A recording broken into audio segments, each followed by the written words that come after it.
Hello guys, welcome back to my YouTube channel. അപ്പം നമ്മളിന്ന് വന്നിട്ടുള്ളത് ഒരു അടിപൊളി ബട്ടർ ചിക്കൻ കറി റെസിപ്പി ആയിട്ടാണ്. അപ്പം നമുക്ക് നേരെ വീഡിയോയിലേക്ക് കടക്കാം.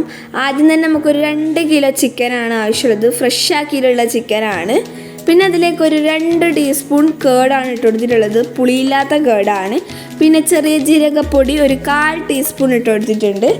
പിന്നെ ഇതിലേക്ക് വേണ്ടത് ഒരു 2 ടീസ്പൂൺ മുളക് പൊടി, ഒരു 1.5 ടീസ്പൂൺ കുരുമുളക് പൊടി, ഒരു 1/4 ടീസ്പൂൺ മഞ്ഞൾപ്പൊടി, ഒരു 1/4 teaspoon garam masala, 1 table spoon ഇഞ്ചി വെളുത്തുള്ളി പേസ്റ്റ്, ഒരു 2 ടേബിൾ സ്പൂൺ വിനാഗിരി ഒഴിച്ചു കൊടുത്തിട്ടുണ്ട്. എന്നിട്ട് നല്ല രീതിയിൽ ഒന്ന് മിക്സ് ചെയ്തെടുക്കാം. അതിനുശേഷം ഒരു 30 മിനിറ്റ് റെസ്റ്റ് ചെയ്യാൻ വെക്കണം കേട്ടോ. ആ ഒരു മസാലയൊക്കെ ചിക്കന് നല്ല രീതിയിലൊന്ന് പിടിക്കണം. ഈ സമയം കൊണ്ട് നമുക്കിതിന് വേണ്ടിയിട്ടുള്ള അരപ്പ് തയ്യാറാക്കി എടുക്കാം. അതിന് വേണ്ടിയിട്ട് ഒരു 5 ഉള്ളി, ഒരു 3 തക്കാളി, 5 വറ്റൽമുളക്, ഒരു 4 പച്ചമുളക്, ഒരു 15 കാഷ്യൂ ആണ് എടുത്തിട്ടുള്ളത്. അടുത്തതായിട്ട് ഒരു പാൻ വെക്കുക. അത് നല്ല രീതിയിലൊന്ന് ചൂടാകുന്ന സമയത്തേക്ക് ഒരു 2 ടേബിൾ സ്പൂൺ ബട്ടറാണ് ഇതിലേക്ക് ആഡ് ചെയ്തിട്ടുള്ളത്.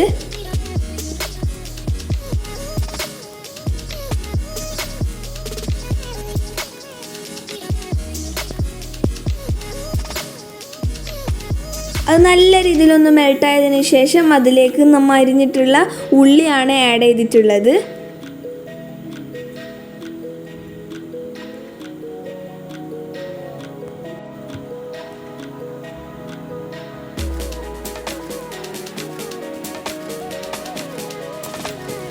എന്നിട്ട് നല്ല രീതിയിലൊന്ന് മിക്സ് ചെയ്തെടുക്കാം.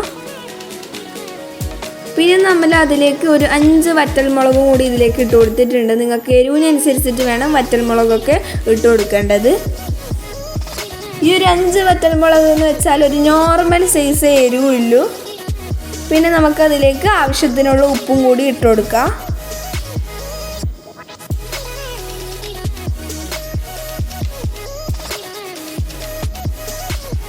പിന്നെ നമുക്കിതിലേക്ക് വേണ്ടത് വീണ്ടും ഇഞ്ചി വെളുത്തുള്ളി പേസ്റ്റ് ആണ് കേട്ടോ. ഒരു 1/4 ടേബിൾ സ്പൂണാണ് ഇതിലേക്ക് ഇഞ്ചി വെളുത്തുള്ളി പേസ്റ്റ് ഇട്ട് കൊടുത്തിട്ടുള്ളത്.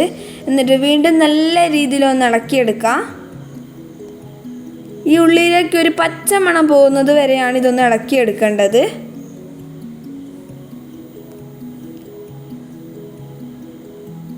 പിന്നെ നമ്മൾ ഇതിലേക്ക് കാഷ്യൂ ആണ് ഇട്ട് കൊടുത്തിട്ടുള്ളത്. കാഷ്യൂ നിങ്ങൾ ഒരിക്കലും സ്കിപ്പ് ചെയ്യാൻ പാടില്ല. അതൊക്കെയാണ് ഇതിൻ്റെ നല്ല ടേസ്റ്റ് വരുന്നത്. പിന്നെ നമുക്കിതിലേക്ക് പച്ചമുളകും കൂടി ഇട്ട് കൊടുത്തിട്ടുണ്ട്.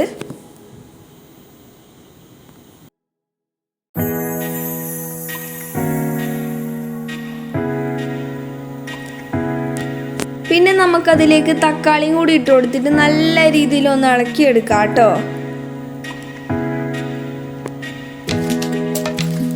പിന്നെ കുറച്ച് മല്ലിച്ചപ്പ് കൂടി ഇട്ട് കൊടുത്തിട്ടുണ്ട് ഇതിലേക്ക്. എന്നിട്ട് വീണ്ടും നല്ല രീതിയിലൊന്ന് മിക്സ് ചെയ്തെടുക്കാം. ഒന്ന് അടച്ച് വെച്ച് നമുക്ക് ഒരു 5 മിനിറ്റ്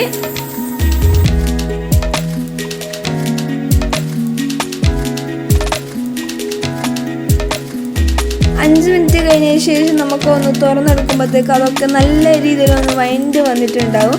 അതിനുശേഷം നമുക്കതിലേക്ക് ഒരു ടേബിൾ സ്പൂൺ മുളക് പൊടി, 1 ടീസ്പൂൺ മല്ലിപ്പൊടി, ഒരു 1/4 ടീസ്പൂൺ ഗരം മസാലയും കൂടി ഇട്ട് കൊടുത്തിട്ടുണ്ട്.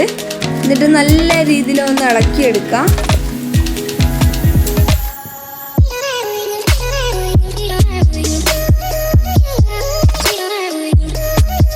ഈ സമയം കൊണ്ട് ഇത് നല്ല രീതിയിലൊന്ന് തയ്യാറായിട്ടുണ്ടാവും. അതിനുശേഷം ഇത് നല്ല രീതിയിലൊന്ന് തണിഞ്ഞ് വരണം. എന്നാലേ നമുക്കിതൊന്ന് അരച്ചെടുക്കാൻ പറ്റും. ഇതിൻ്റെ ചൂട് മുഴുവനായും പോയതിന് ശേഷം നമുക്ക് ഈ ഒരു ജ്യൂസ് മെഷീനിലിട്ട് നല്ല രീതിയിലൊന്ന് അരച്ചെടുക്കണം. പിന്നെ നമുക്ക് വേറൊരു പാൻ എടുത്ത് നല്ല രീതിയിലൊന്ന് ചൂടാകുന്ന സമയത്ത് അതിലേക്ക് നമ്മൾ ഓയിൽ ഒഴിച്ചു കൊടുത്തിട്ടുണ്ട്. പിന്നെ അതിലേക്ക് നമ്മൾ ഒരു 30 മിനിറ്റ് റെസ്റ്റ് ചെയ്യാൻ വെച്ച ചിക്കൻ ഉണ്ടല്ലോ, അതെടുത്തിട്ട് നല്ല രീതിയിലൊന്ന് ഫ്രൈ ചെയ്തെടുക്കണം.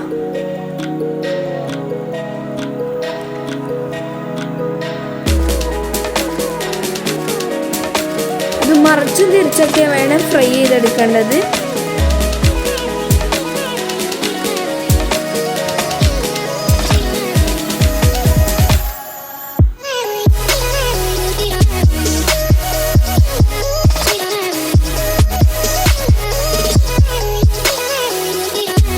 ഇതാ നമ്മളിവിടെ ഫുൾ ചിക്കനും ഫ്രൈ ആക്കി എടുത്തിട്ടുണ്ട് കേട്ടോ. പിന്നെ നമുക്കൊരു പാത്രം എടുത്ത് നല്ല രീതിയിൽ ഒന്ന് ചൂടാകുന്ന സമയത്ത് ഇതിലേക്ക് ഒരു 4 ടേബിൾ സ്പൂൺ ബട്ടറും കൂടി ആഡ് ചെയ്തിട്ടുണ്ട്. അതൊന്ന് നല്ല രീതിയിലൊന്ന് മെൽട്ടായതിനു ശേഷം അതിലേക്ക് ഒരു 2 ടേബിൾ സ്പൂൺ നമ്മൾ ചിക്കൻ ഫ്രൈ ആക്കിയതിൻ്റെ ഓയിലും കൂടി ഒഴിച്ചു കൊടുത്തിട്ടുണ്ട്. ആ ഒരു ചിക്കൻ ഫ്രൈ ആക്കിയതിൻ്റെ ഓയിലൊക്കെ ചേർന്നാൽ നല്ല ടേസ്റ്റും മണവും വരില്ല. അപ്പം നിങ്ങൾ എന്തായാലും ഇതിൽ ഒഴിച്ചു കൊടുക്കണം ആ ഒരു ഓയിൽ.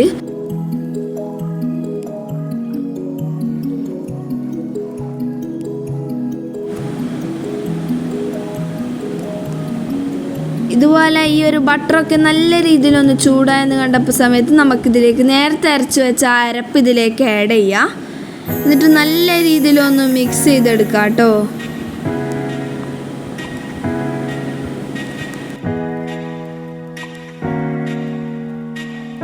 പിന്നെ നമുക്കിതിലേക്ക് ആവശ്യത്തിനുള്ള വെള്ളം കൂടി ഒഴിച്ചു കൊടുക്കാം. നിങ്ങൾക്ക് നിങ്ങളുടെ തിക്നെസ് അനുസരിച്ചിട്ട് വേണം ഇതിലേക്ക് വെള്ളം ഒഴിക്കേണ്ടത്.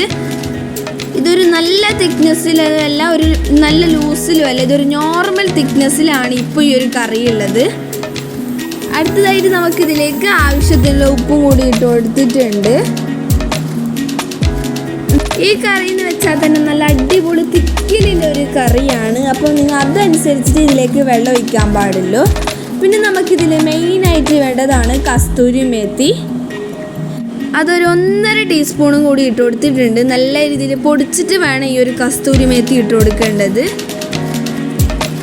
എന്നിട്ട് നല്ല രീതിയിൽ ഒന്ന് മിക്സാക്കി എടുക്കാം.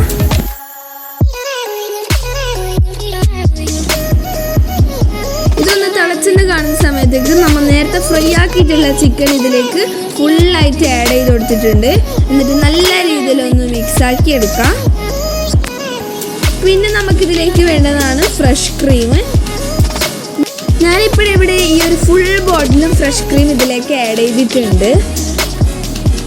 ഈ ഒരു ഫ്രഷ് ക്രീമിൻ്റെ ഒക്കെ ടേസ്റ്റ് വരുന്നത് നല്ല അടിപൊളി ടേസ്റ്റാണ്. അതിനുശേഷം നമുക്കിതിലേക്ക് ഒരു 2 സ്പൂൺ ബട്ടറും കൂടി ഇതിലേക്ക് ആഡ് ചെയ്തിട്ടുണ്ട്. അവസാനം ഇച്ചിരി ഭംഗിക്ക് വേണ്ടിയിട്ട് നമ്മൾ വീണ്ടും കുറച്ചുകൂടി ഫ്രഷ് ക്രീമും കുറച്ച് മല്ലിച്ചപ്പും ഒരു 1/4 ടീസ്പൂൺ ബട്ടറും കൂടി വെച്ച് കൊടുത്തിട്ടുണ്ട്. അപ്പോൾ നമ്മളുടെ ബട്ടർ ചിക്കൻ കറി ഇവിടെ റെഡി ആയിട്ടുണ്ട്. നിങ്ങൾ ഒരിക്കലെങ്കിലും ഈ ഒരു ബട്ടർ ചിക്കൻ കറി ട്രൈ ചെയ്ത് നോക്കണം. എന്നിട്ട് നിങ്ങളെ ഫീഡ്ബാക്ക് അറിയിക്കണം. അപ്പോൾ വീഡിയോ ഇത്രയേ ഉള്ളൂ. ഇഷ്ടപ്പെട്ടാൽ ലൈക്ക് ചെയ്യുക, ഷെയർ ചെയ്യുക, സബ്സ്ക്രൈബ് ചെയ്ത് സപ്പോർട്ട് ചെയ്യുക. നിങ്ങളുടെ സപ്പോർട്ടാണ് ഗൈസ് നമുക്ക് കൂടുതൽ വീഡിയോ ഇടാനുള്ള പ്രചോദനം വരുന്നത്. അപ്പോൾ എല്ലാവരും മാക്സിമം സപ്പോർട്ട് ചെയ്യുക. നെക്സ്റ്റ് റെസിപ്പി ആയിട്ട് നമുക്ക് വീണ്ടും കാണാം. അപ്പോൾ വീഡിയോ ഇത്രയേ ഉള്ളൂ. Thank you for watching. By.